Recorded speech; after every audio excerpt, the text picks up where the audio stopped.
കാല് മുറിക്കാൻ പോവല്ല, കാലിന് ദൈവം ആരോഗ്യം തരാൻ പോവാ. ജീവനെ, ഇപ്പോ ഒരു ഓപ്പറേഷൻ നടക്കും. ദൈവം നിന്നെ സൗഖ്യമാക്കും. നിനക്ക് നഷ്ടപ്പെട്ടതെല്ലാം തിരിച്ചു വരാൻ പോവാ.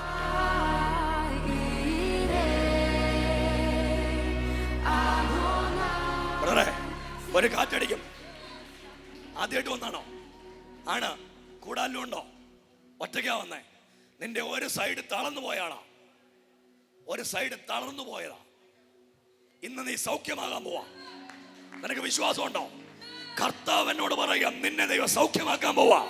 നിന്റെ ശരീരത്തിലെ രോഗം അപ്പാടെ മാറിപ്പോകും.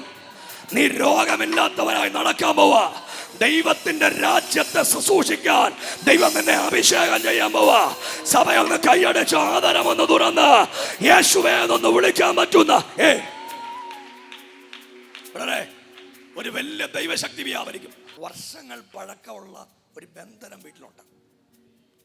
ഈ യൂറിക് ആസിഡ് തുടങ്ങിയിട്ട് എത്ര നാളായി? ഇന്നിപ്പോ സൗഖ്യം നടക്കാൻ പോവാ. ഡോക്ടർമാർ എന്നാ പറഞ്ഞേ? കാല് മുറിക്കണമെന്ന് പറഞ്ഞു. എന്നാ ഇപ്പൊ കാല് മുറിക്കാൻ പോവല്ല, കാലിന് ദൈവം ആരോഗ്യം തരാൻ പോവാ.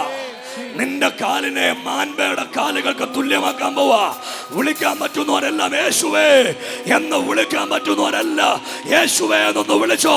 കർത്താവ് എന്നോട് പറയുക, ഈ യോഗത്തിനകത്ത് വെച്ച ഒരു ശസ്ത്രക്രിയ ഇന്ന് രാവിലെ നടക്കാൻ പോവാ. യേശുവേ എന്ന് വിളിക്കുന്നവര് ഇന്ന് രാവിലെ ആദരവെന്ന് തുറന്ന് കരങ്ങളടിച്ച് അന്യഭാഷ പറഞ്ഞ് യേശുവേ എന്ന് വിളിച്ച് ഇന്ന് രാവിലെ ദൈവത്തിന് നന്ദി പറഞ്ഞ യേശുവിന്റെ നാമത്തിൽ ഇപ്പോഴൊരു ഓപ്പറേഷൻ നടക്കട്ടെ, സൗഖ്യം നടക്കട്ടെ, യേശുവിന്റെ സൗഖ്യം ഉണ്ടാകട്ടെ.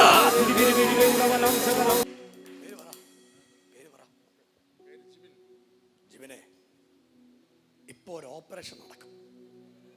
ദൈവം നിന്നെ സൗഖ്യമാക്കും. ഒരു കാലും മുറിക്കത്തില്ല.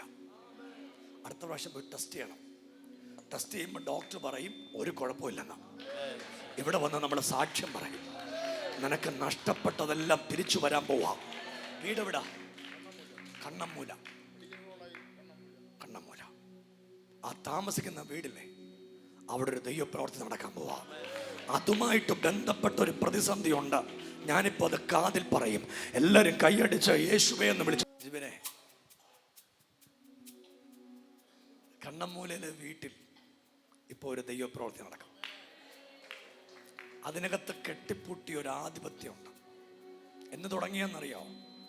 ഈ ഭാര്യ പോകാൻ തീരുമാനിച്ചില്ലേ, അന്ന് എത്ര നാളായി അവര് പോയിട്ട്?